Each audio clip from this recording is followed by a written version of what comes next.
This is a great opportunity for the Ocean Army to bolster our power to eventually take down the Erusian capital of Farbanti. The special long-range strategy is entering its final phase. We're finally ready to go to Farbanti. But wait, the LRSSG still want to reminisce about the previous games, so they do a canyon mission, with the worst guards this side of the Spring Sea has ever seen. I mean, I'm sure that roaring jet fighters echoing through a canyon would totally go unnoticed. Ah, Farbanti, a beautiful coastal city and the only place where you can buy a partially submerged apartment. It happened after the asteroids hit, they don't really like to talk about it. The oceans capture the city, so mission accomplished. But oh no, the elite Soul Squadron appears. They're like the Yellow Squadron, but there's less of them, and they're royalty, I guess? Mr. X is their leader, so Wise Man, Cyclops' flight lead, decides it's a good day to act as a lure, so that Trigger can take down Mihai. Oh no. For plot reasons, Mihai retreats before Trigger finishes the job, so... mission accomplished? At the same time the invasion was happening, Ozia took down Erusia's satellites, but Erusia had a reverse card and did the same thing to the Ozians. So now no one has satellites, meaning there's no more free flow of information, which leads to a totally awesome gameplay mechanic for a couple of missions. Meet Labarth, a lieutenant general of the Erusian army and the leader of the Erusian conservatives. He doesn't believe in the war anymore since he found out that the Belkans have supplied the Erusians with their drone technology and have been playing spy games since its beginning. If you're confused, you're probably new to the series. Let's go back to 1987. Belka was a decent country, but they spend all their money in their weapons of mass destruction research, as you do, so they're forced to hand over a part of their territories to prevent an economic collapse. These lands end up forming new countries. In 1995, they find a source of underground resources in those nations, so they go to war to try to get back their lost territories and rescue their economy. They do it really quickly, but then this mercenary shows up and starts pushing them back even further than they were before. The Belkan army's leaders were kind of crazy, so they decide to detonate 7 nuclear bombs in their own soil as a show of Belkan might. After that they think, okay, maybe we went too far, and peace negotiations take place, which make them hand over even more territory. The nationalists, however, were a little butthurt with the outcome and swore revenge on the allied forces, from there on out planting the seeds of multiple conflicts, including the Lighthouse War. Back to Labarth, he's trying to leave for a safer place, so Strider Squadron needs to babysit him for a while. During the mission, he reveals the truth behind Harling's murder, saying that the Erusian drone was using Belkan technology. Duh! He's then killed for committing the crime of giving way too much exposition in the middle of a mission. With no more orders from command, the LRSSG goes into survival mode. They're running out of food and fuel that are needed to keep the game going. Obviously. So they head to Tyler Island. Somewhere Count thinks will be easy to get supplies, since that's where the rest of the 444 was sent to. But of course, things couldn't go that easily. The Oceans are nowhere close to capturing the airbase there, and to make matters worse, the Erusians have gone a bit cuckoo with the lack of information, and started to kill each other as well as any Oceans and civilians were just caught in the middle of this mess. Caught in the crossfire is the princess, who just had a fantastic couple of days. For starters, her dad, the Erusian king, is killed during the assault on Farbanti. She's then transported away from Erusia, but the plane is shot down off the island and crash lands there. To cap it off, the Erusians kill her dog and execute the remaining crew. Jeez.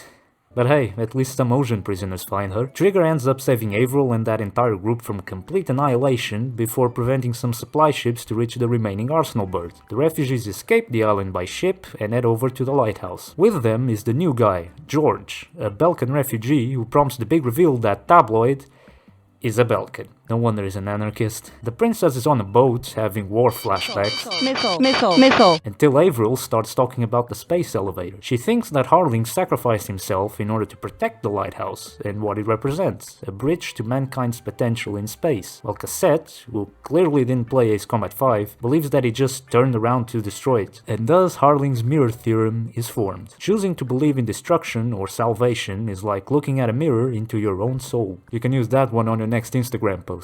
All is well and good, but with all of this, the LRSSG becomes desperate for supplies, so they head over to Shilaji Castle. Yeah, that Shilaji. A stockpile that is only defended by its small army. Of course, Trigger decimates them, Soul Squadron included. What, you thought low fuel and ammo was enough to stop the demon that is 3 strikes? But wait, looks like the big bad wolf, Mr. A, Shilaji, himself, has shown up to take Trigger down. In his arsenal is an updated version of the Erusian superplane, XO2 Wyvern, a modification which is essentially potentially of Belkan design, because of course it is, why wouldn't it? Well, Mihai goes down and decides to tell Trigger to put an end to the entire drone production thing.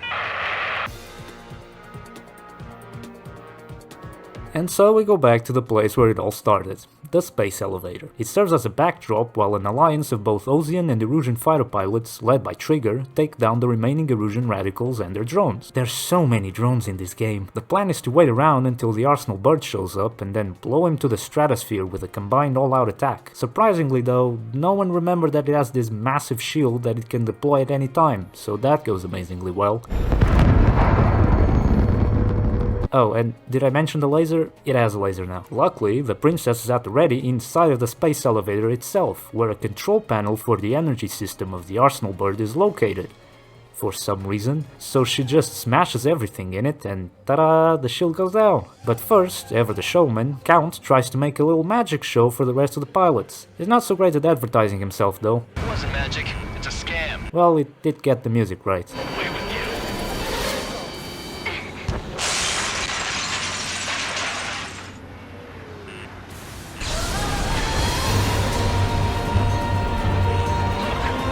Ah, I get chills every time. After that, Trigger takes down the Arsenal bird without any problems. However, that makes all of the drones surrounding the elevator go all crazy and start to crash everywhere. Worried about the refugees, Tabloid helps out a little girl, and in saving her is killed by falling debris?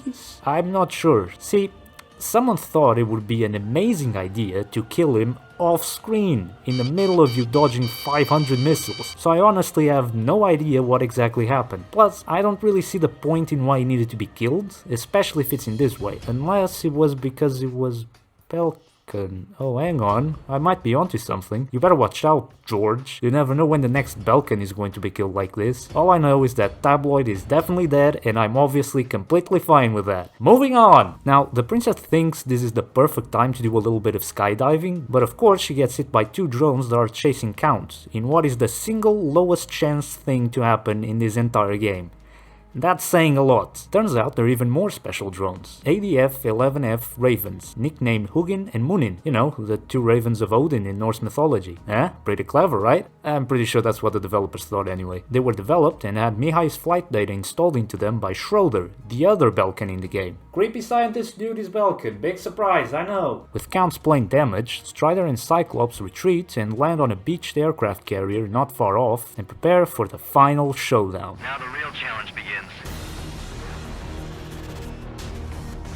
It all comes down to this: two overpowered drones versus one overpowered protagonist. A true battle for the ages. Or so you would think. Truth is, these ones are much different from the one back in the place that I still can't pronounce. Speaking of, did you know the Ravens have this incredible ability of prolonging a truly amazing and not at all annoying boss fight by shedding their burning airframe and becoming those exact drones?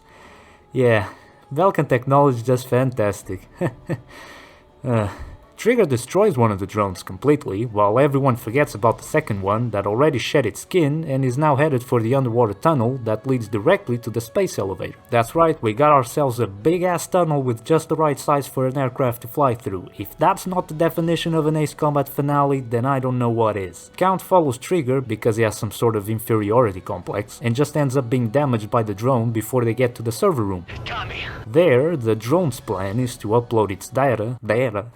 There, the drone's plan is to upload its data onto the network, which will force several factories across Usia to build more of these annoying fuckers. However, when they do get to the server room, Trigger destroys everything, and so prevents the Terminator-esque apocalypse from happening. Count ends up belly landing on the floor, and Trigger exits through the hollow shell of the space elevator, because we need some sort of innovation, right? I'm guessing the meeting went something like this. Okay guys, as usual, we have a tunnel at the last level. It's pretty good, as are all of the 14 that came before, but maybe we should try to do something different, you know? Oh, I have an idea. What if we grab the tunnel and do this? Outside, he's thanked by none other than Captain K. Nagase, one of the protagonists from the Circum-Pacific War, turned astronaut, waifu of a considerable portion of the Ace Combat community, and not so secret admirer of President Harling.